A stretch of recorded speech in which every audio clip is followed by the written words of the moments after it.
Hi guys, my name is Kit, and this is the second video in my scripting series. In this video, I'm going to show you how to script a simple shell game that a Puppet NPC can play with your players. So I've done a little pre-setup.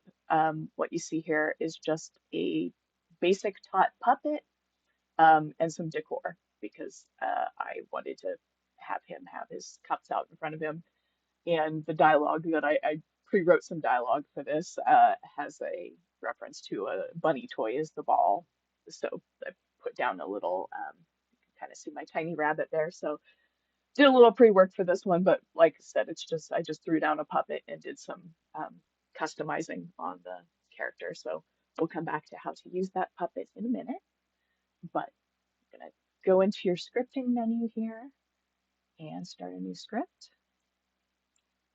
And I'm going to call this one shell game for obvious reasons. So we do need to set up a couple of variables before we start. We're going to need a text variable for the NPC name. And I'm going to preset it because I just want to use it on this one NPC, and I'm going to call him Sneaky Pete.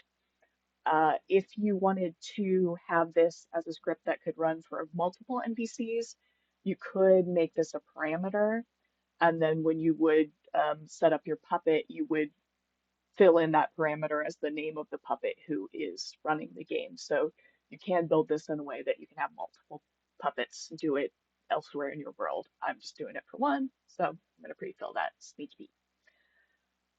Next thing that we are going to need is a list of the cups. So we want to do another text, and this is going to be a list. Let's call it cups list. So we have 3 cups in play, and I'm just going to call them left, center, and right. So this is the list that we are going to randomly select from when they play a game. Basically, we're just going to use a random selector to pick which cup is the right cup, and then compare it to what the player picks. And if they get it right, then they win. And if they get it wrong, then they lose their coin that they paid out. So that's your cups list. We are also going to need a setup for the coin as far as what is the coin item that they have to play to play this game, and then also how many coins do they have to pay to play this game. So we're going to do 2 integers here. Call the first one coin item, and the second one coin quantity. So coin item, we want to switch this because we want it to be an item lookup. And you can make this whatever coins you used for your server. In my server, we use the 3 mint coins: bronze mint, silver mint, and gold mint. So I'm going to just go with bronze for this one. But if you use the standard, like the default Conan coins, you can put that in here. Or if you use something else as your game currency. So we're going to select that. And then for coin quantity, basically just how much you want them to pay in to play this game. I'm going to make it easy and say 1 for now. Minimize these. And then the last thing is going to be, you're going to store which one is the right one for this game. So because I decided it was going to be a rabbit toy because I liked there's a rhyme in the dialogue, I'm calling this Where's the Bunny? You might call it something else. If you use a ball, maybe it's Where's the Ball or whatever is going to help you remember. But this is the integer that's going to store the index of which item in the list is the correct cup, basically. So now that we've got that set up, we're going to start building our nodes out here. So the first thing we want to start is when you talk to this NPC, you're going to get a little dialogue. So like I said, I pre-wrote some dialogue here, so I'm just going to paste this in, but We'll talk about it a little bit. So the way that I am doing this, and you might want to do it differently, I like to write it as dialogue in quotes and then some narrative outside of the quotes.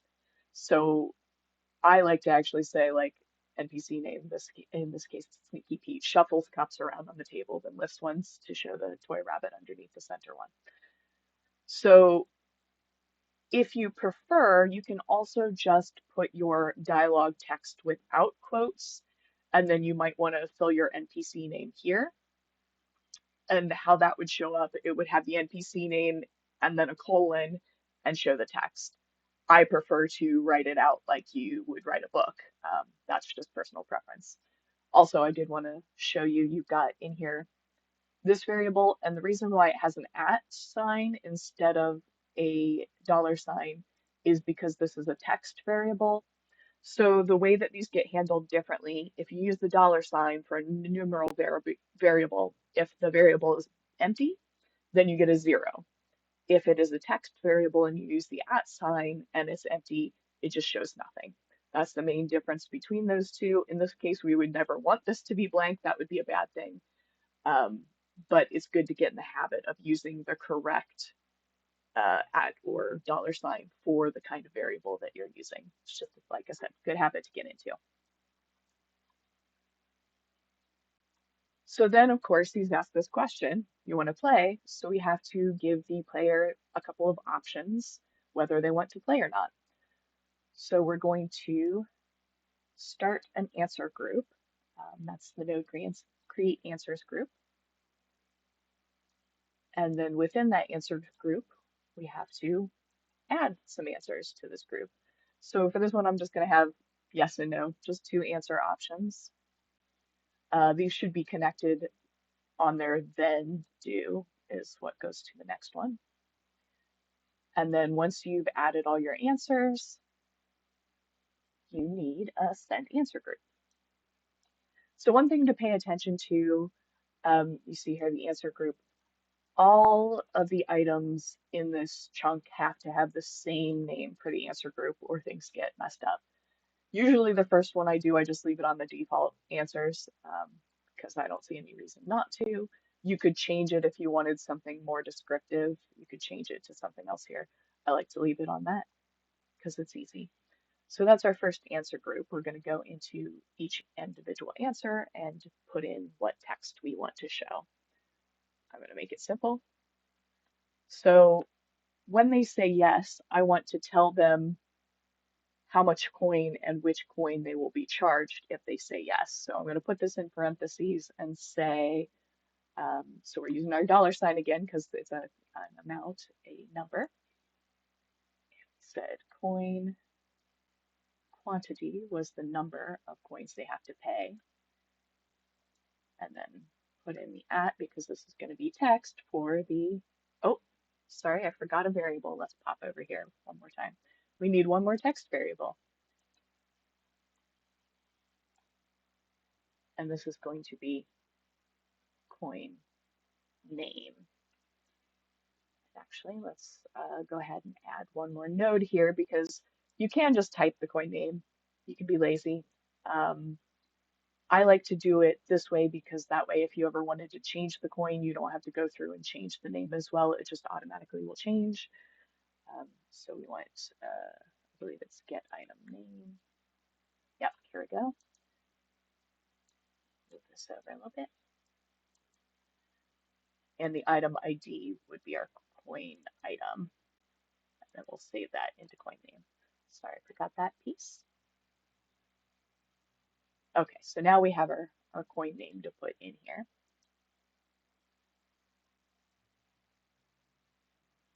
And then a close parentheses.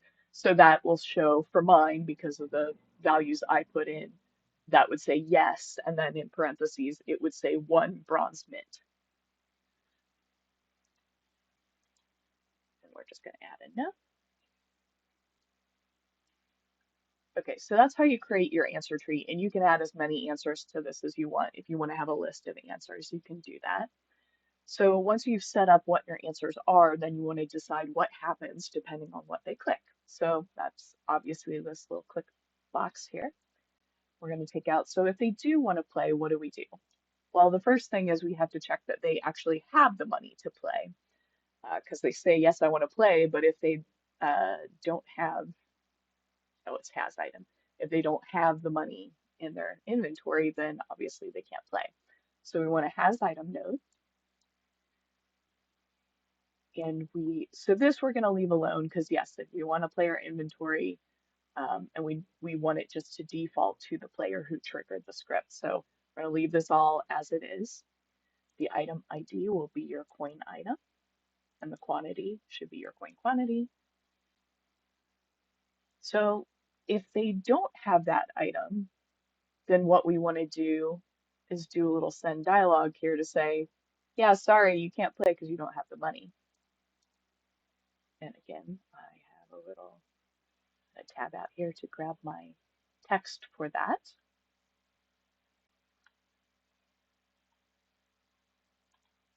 which I didn't save, so I'll write it real quickly.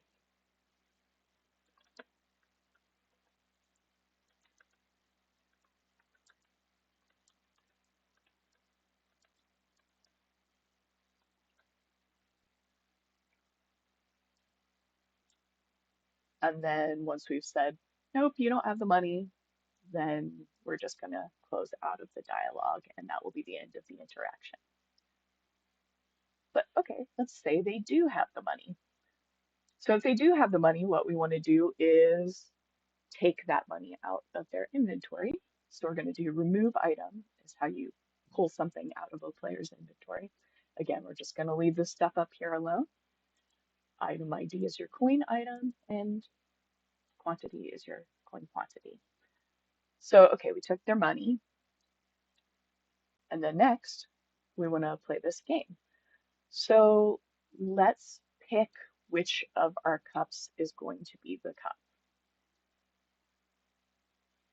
So we want to get a random list value. So when you have a list, you can use this node to just pick one item on the list randomly. So cups list is our list. And then we want to save the integer result in where's the bunny. And actually, I am going to add one more thing to make it easier on this end. I'm going to add a text variable for cup name, because that way at the same time we get which one is right for the integer, we can also get the name of it to display later.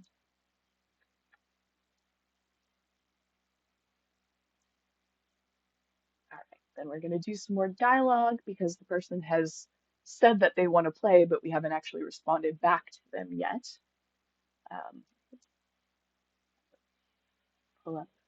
So I'm just saying, the NPC shuffles these cups, and when he stops, give them the option to pick one.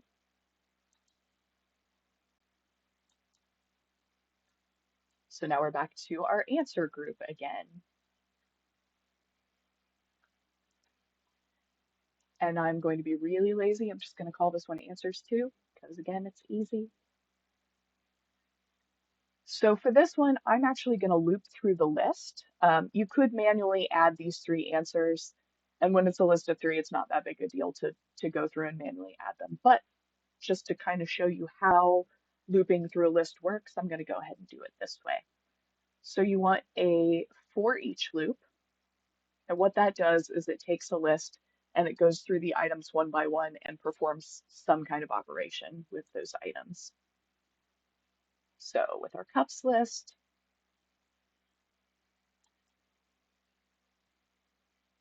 I think let's create a new variable for this. We're going to call current cup so that it can work with just the cup that you're looking at the moment on the list. And I'm going to create an integer as well for it. Current index while we work through this.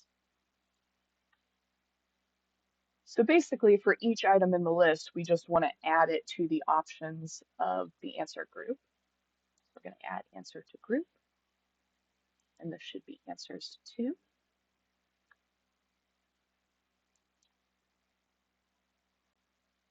And let's say I don't just want it to say right, center, left.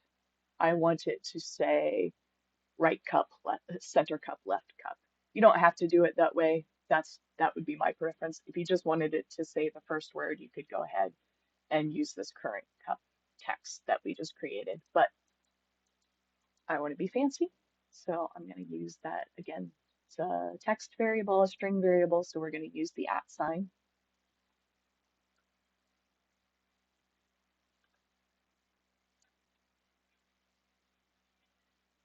And then when you are creating an answer group this way, so you see, I'm going to go back to this previous answer group. I didn't save the integer choice here because it's not as big of a deal when you create it manually. Um,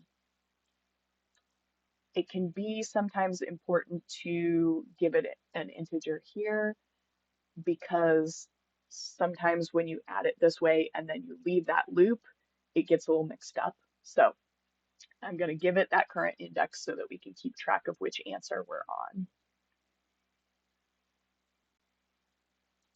And then what do we do if they click that? So what we do if they click that, of course, is we want to compare to what we picked from the list. So we want to compare the index, the current index, and see if it is the same as the where's the bunny index. So the way that you compare two of the same type of variables is equal. So we want to see if where's the bunny is equal to current index.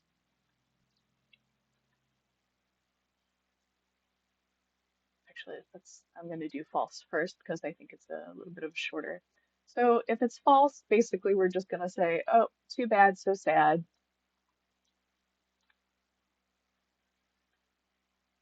And once again, I'm going to grab my pre-written dialogue.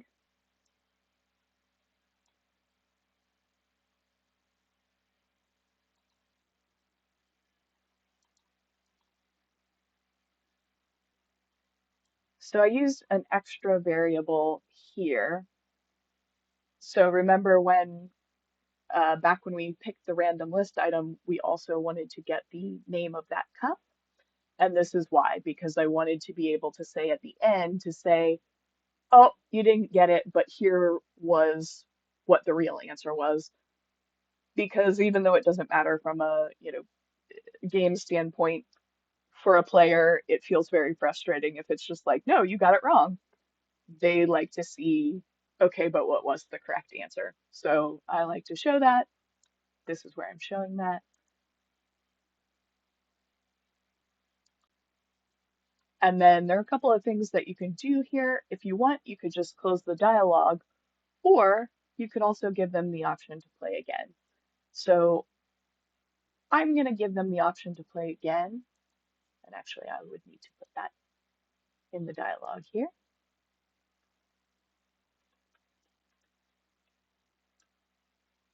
just to show you how to loop back to something.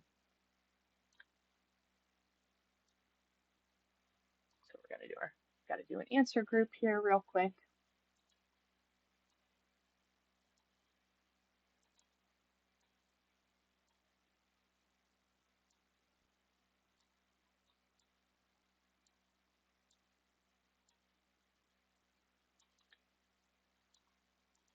Okay, and again, I'm being really lazy. I'm just going to call this one answers 3 all the way down.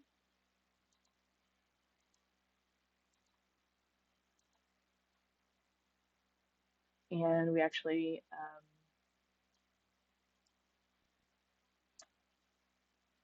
maybe this is not the best way to do this. Maybe we'll just loop around to the initial question group.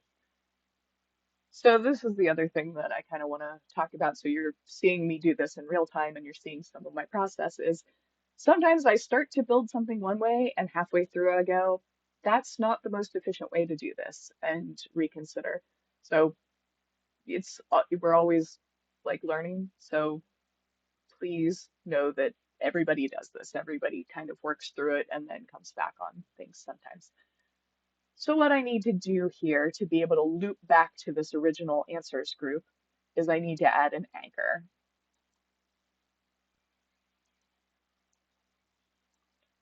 So there are a couple of different ways that you can use anchors. Sometimes it's just for organization that you want to know, oh, here is where this section starts and you want to label it. But primarily what I use anchors for is when I need to jump to another part of the script or I need to cycle back to something I've already done and repeat it. So let's call this anchor restart because this is when you're playing a second time. And we're just going to connect it where we want it to jump back in. So I'm going to connect it to the beginning of this answers group. So, all right, you lose, and then you are going to have the option to, do you want to play again? So to this, I'm going to attach jump to anchor, and that we'll put in the name of that anchor as restart, and that will send the player back to this yes no choice. Okay, so then if they win, if those two integers are equal, they did pick the cup that the random list selector also picked. Once again, we're going to give them some dialogue.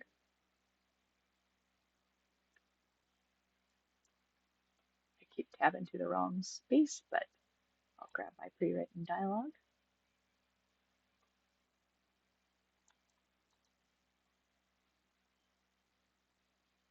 Just a real simple, like, flip step to reveal the rabbit, you won, hooray. So now we have to give them some winnings, right? So they paid out their coin. The way that I like to do this is just like in my initial dialogue, I said, find the money, double your money. So for me, I just want to do 2 times what they paid in. You might want to do a different multiplier on that. So I'm going to show you just how to do this as a variable instead of a set quantity. I love my variables. So I'm going to call this win multiplier. And for me, it's 2, double your money. So we're going to do some math.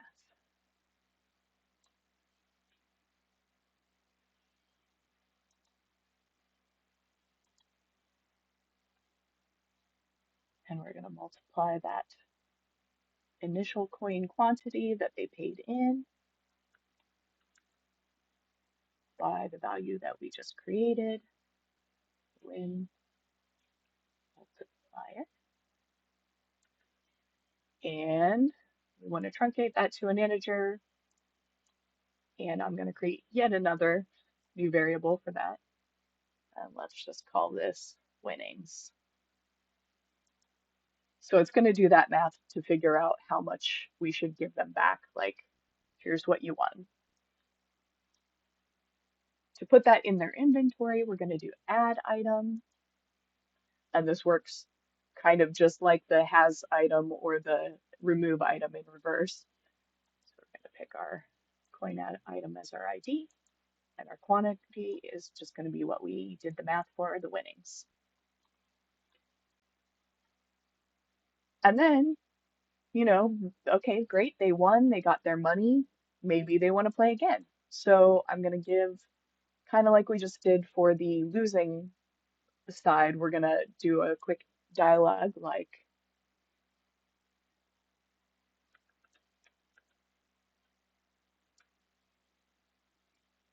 and then we're going to do, and I'm actually just going to be lazy and copy this. We're going to do the exact same thing where it gives them the jump to the restart and they can decide whether they want to play again. So now we need to come back. So remember, I know we kind of got away from it, but we're inside this loop. So what we were doing is adding these answers of these 3 cups. So we had to go out and define all the things that happen when you choose one of those 3 cups. But we do have to finish off this answer group. So we need to wait until we get out of this loop. And from the complete, we need to pull out and do again that send answer group and answers to. So remember, again, this send answer group has to match for this to work correctly. So we're going to say answers to, because if you don't put this in here, they never see all this work that you've done because it never sends those answers. It just kind of puts them in a place ready to go. So it's important to do that send answer group. So now I believe, let's just scan here, that we have a conclusion on all paths that we go along. Yep. All right, so we're going to build the script.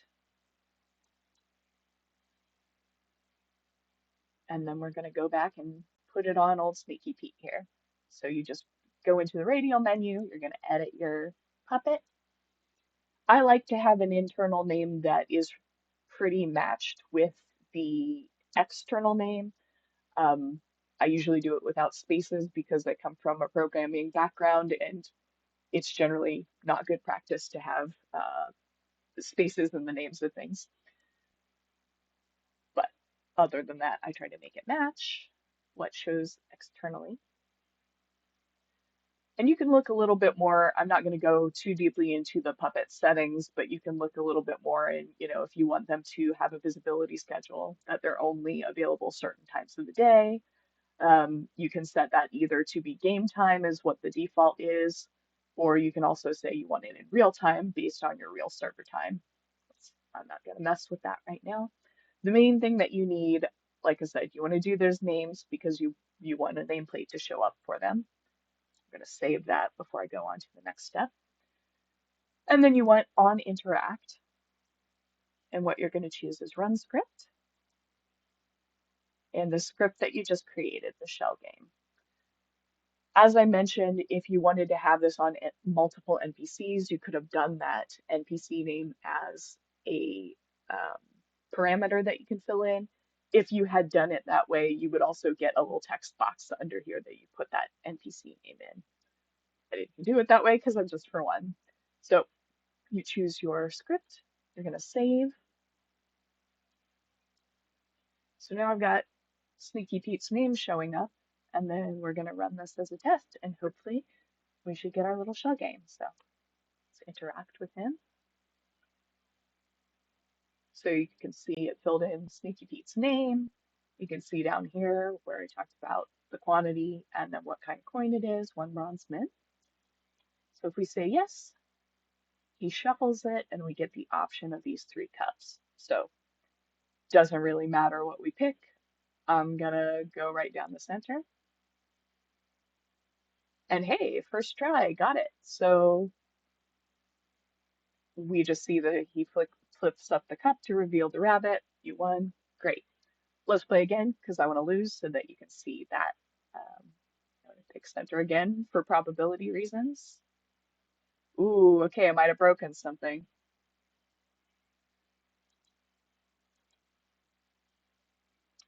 Okay, well, looks like I actually got it right. It was just unlikely probability that the first 2 times we got center cup.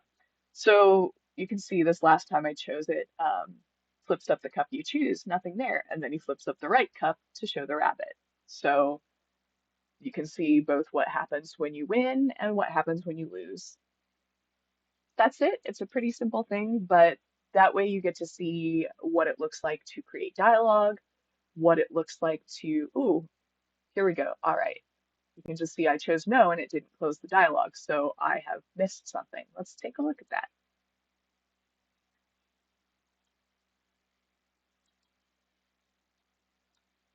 Because I forgot to give a path on the no answer. So I would say probably all you have to do once someone says no, you don't have to have another dialogue from that. You can just close the dialogue once they say no. Let's go click to close dialogue. We'll build the script again to fix it.